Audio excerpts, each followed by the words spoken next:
Welcome to the next podcast of Millinery.Info. Today's podcast is with Bonnie Evelyn. We sat down to do this interview with Bonnie when we were both in Adelaide at the Hats Off to Adelaide Millinery Convention.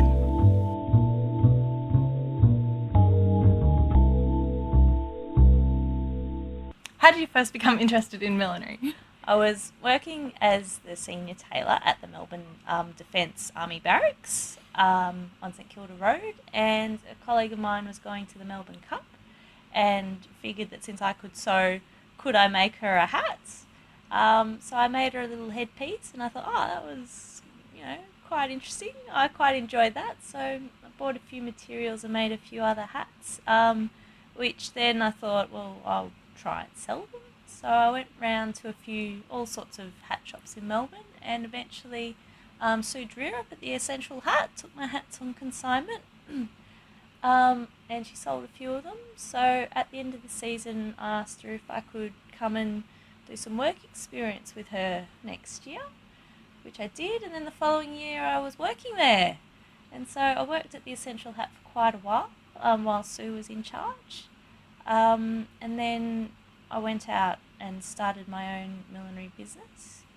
I think the Essential Hat's since then changed to owned by Catherine Ellen now, who you've spoken to already. Yes, Adelaide. we have. Yes. So I did study a fashion diploma at Box Hill TAFE before I became the tailor at the Defence Force, but I haven't really had any formal millinery training. It was more what I've learnt from Sue and the ladies at the Essential Hats. And that's sort of where it all began. Now I've got my label Bonnie Evelyn, and it's predominantly racing headwear. So each racing season, all the ladies come in and get their hats, and the chaos happens. So when you were starting up, what was one of the biggest challenges that you found when you were initially establishing your brand? I guess getting the exposure and building up a client base. I was pretty lucky when I went out on my own. I also had a job working in a fabric shop called Stitches to Style, which is on High Street in Armidale. And I was fortunate that there's some rooms upstairs above the old Victorian building, and one of them became available, so I was able to rent the room, and I was able to have my hats in the window on High Street Armidale, so that was definitely a big advantage because it's a popular shopping strip. And so ladies would see the hats in the window and come upstairs and try them on, and I generally do made to measure orders because people a lot of the time already have their dresses when they come to me, but sometimes you're lucky enough people just buy them. Do you keep many pieces in stock, or what's your process for that consultation?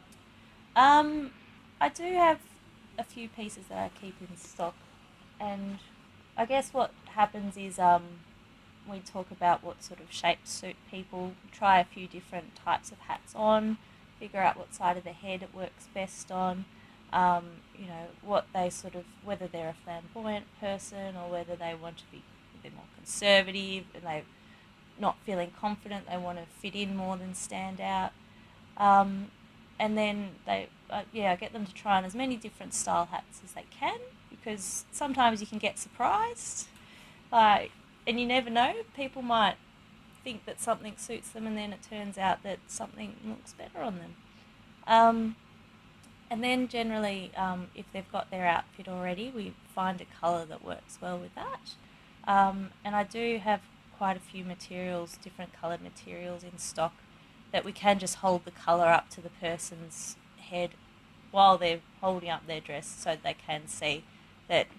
People need to be able to see what the finished products will look like, because they put a lot of faith in you when getting a custom order hat, because they can't see what it will be like when it's finished. So you need to build up a bit of trust with these customers that you can create something that is going to work for them. And the majority of your customers, will they come in to see you, or do you have people who come through your online store? Look, I started out mostly face-to-face with people. My online store, I get probably get less sales online than I do face-to-face, I think. I think it's important to try things on as well because, like I said before, sometimes people think that something will look amazing on them and then it turns out that it doesn't quite work. Yeah. And how would you describe your style of hats as a general rule? I kind of feel as though I've evolved in millinery. When I started off making hats, I really loved flowers and I was making lots of big flowers to be worn on the head out of fabric, like stiffened fabric. And I'd collect all the scraps from the workroom floor and I'd do really quite colourful and extravagant things. But I was introduced to the material Jinsin by Sue, which she originally got from Paris, and they call it buntal in Paris. And I think Sue called it abaca. So there's lots of different names for it. But it's a material I really like to work with, and I think probably these days I do most of my work in Jinsin, because after having worked with it for a few years and what I learnt from Sue, and then the techniques I continued to develop myself, come up with good ways of making really quite clean lines, lightweight headpieces.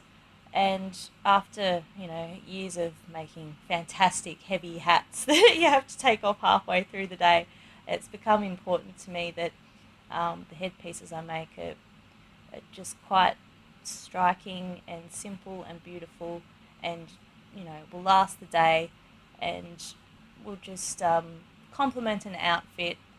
So do you have any other materials you enjoy working with? Jinsin's obviously your most prominent material choice. Yeah, that's a good question. I like sisal. I don't really work with it that much anymore. I sort of had a go at working with leather, which is okay. I don't mind it. With the whole fad of, well, I guess it's not a fad, the whole headband phenomenon that's been happening, sweeping through the races recently, I think it's important that you keep up to date with what's on trend. I quite like working with sort of millinery plastics. That's a lot of fun. Also, just fabric in general. I mean, I work in a couture fabric shop, so I'm always interested to see how you can apply, dress material into headwear. And do you feel your background in tailoring and your fashion influences how you design a hat or produce a hat? I think so, yes. A lot of the techniques that I'm teaching here at Adelaide are based on dressmaking techniques, but there are obviously a few variations considering the material that we're working with is hard. The structure of Jinsin is very similar to cloth, with the warp and the weft, with the hard fibre in the warp and the polyester yarn in the weft. So yeah, definitely a lot of the things, especially pressing techniques that I learnt at my time doing fashion and tailoring, definitely has helped with millinery. And what is your workroom like? At the moment, my workroom is very full of everything I've ever collected. I recently moved out of my high street studio just to a room back at home. I'm actually pregnant at the moment and trying to cut back a little bit on the intensity of the millinery business and just keep it a bit more manageable, even though the room I've taken for the studio is going to eventually be the baby's room. I'll have to figure something out there. But I've got till January. But yeah, it's quite chockers at the moment, but I'm very particular about setting up my workstation. I like to have my sewing machine next to a set of drawers that's full of all my bobbins. I collect lots of bobbins because I hate changing the thread on the sewing machine. And so I've got all my bobbins, all my sewing machine needles, all my different thread colours are all next to me when I'm sewing. And my ironing board is very close by as well, so that I don't have to, and all my tools are in the middle, so that it's easy enough just to go from one sort of aspect of hat making to another, because the techniques that I've been using do involve a lot of stitching and trimming and pressing and through each stage of the process. So it's just important that you can minimise the time. So it's important to be set up and organised, but having said that, I always end up working on the ironing board and I always end up covering it in stuff and then not having enough space to iron anything. But I guess that's fine. Do you find it's a part of your maybe creative process to have that build up of mess around you? No, there's no excuse for it, Lauren. I use it as an excuse all the time. Come on, but if there's a spare surface anywhere, it just gets covered. Yeah. So, yeah, sometimes you just got to start the day by clearing up, I think. Yeah. And what is your favourite millinery tool within your studio? Ooh, favourite millinery tool. I have a couple. One of my favourite millinery tools, probably not it's more a traditional dressmaking tool, is a block of wood that I have, which I use for pressing. Another favourite tool would be, when I first started out studying animal science, which I gave up after 6 months, I was given a surgical kit which have the greatest scissors in the world inside it, and also a scalpel which I use for a lot of my Jinsin techniques. And in relation to techniques, what's the best handy hint someone has shared with you? The greatest thing anyone has ever taught me was, I have a very good friend who once worked for Philip Tracy, and I believe she taught this technique, so it's okay that I say this. It's a way of stitching where you stitch through one way with the point of the needle and bring the needle back through with the head of the needle. And it means that you can stitch through a lot of tricky situations which otherwise you couldn't get the needle into. And it's particularly good for working with Jinsin because it has gaps between the fibres. You can't actually see the indentation of the hole where you've shoved your needle back in through backwards. So that is the greatest thing I have ever learnt. Are you a thimble user? No, I am a long darner needle user. So I use a big, long, strong needle because I can never find a thimble that fits my finger. And I just find having a strong, long needle is especially good for when you're doing that backward stitch that I just told you about. So, yeah, I'm sure there's a lot of milliners out there say, oh, she's not a real milliner. But no, get onto the long darners. They're amazing. What's your main customer base? Where do they wear their hats to? Generally for the races. I do get a few people, I guess everyone gets a few people wanting to wear hats to weddings. Not that many. A few brides. But yeah, predominantly the races, I'd say, in Melbourne. And what's the lead up to your spring carnival like? It varies from year to year. Some years I've been very organised and others I haven't. I shouldn't say that, should I? But this year is one of the years where I'm not very organised. I've been quite unwell with morning sickness and I've moved studios. But I have lots of good ideas for new designs this year. Every year I like to come up with a few new designs, and each year they get better, which is, well, I think they get better, which is a good thing. But I mean, people always like the old ones, but you always need to have something new to keep people interested, I think. And how do you work through that development process? Do you like to draw, or is it a matter of playing with materials? A bit of both. Sometimes I just have a bit of an idea in my head and think, ooh, that would look really good. Then you quickly draw it down so you don't forget, and then you shove it in your handbag and then you lose it. But it's still in your head. But yeah, I do a bit of drawing, but I wouldn't necessarily say that I will say to myself, right, I must make a hat today, let's sit down and draw it. But to organise a collection, yeah, I will compile a whole lot of drawings. I do a collection of hats for Ascot each year, which gets sold in London. And for that, I actually compile a catalogue, which then gets sent over, and then the order happens that way, which is a nice way of working actually, because it's just different, I guess. It breaks up the sort of way you normally work. And what do you find the difference between the hats you make for Ascot versus locally for Melbourne? Well, I suppose The ones I make in Melbourne are generally personalised to people, so they'll have an outfit and they'll want things that pick up or match. So a lot of the times there's more than one colour involved. All the hats I make that go overseas are monochromatic, like single colour, because it's a lot easier, obviously, to match that to an outfit.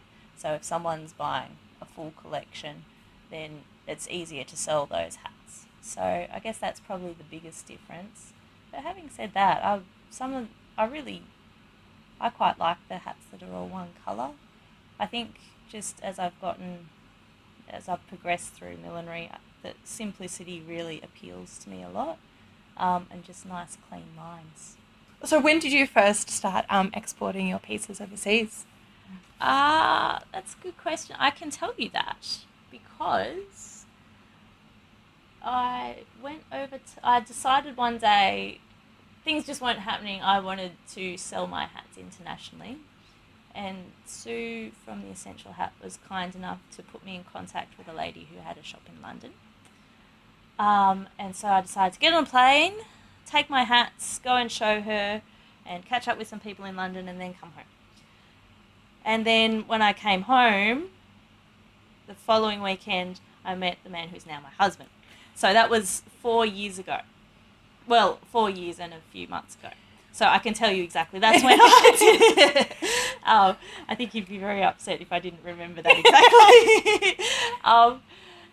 It actually, at the time, I didn't think it went so well.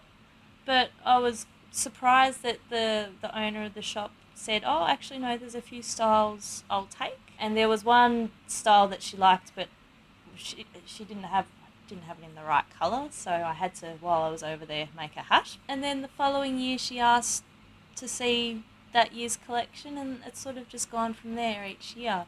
So I guess it pays to, take a bit of a risk sometimes. Yeah, get yourself out there. But I think also it does really help if you do have some kind of contact somehow, or, even if you can get in contact with someone before you go.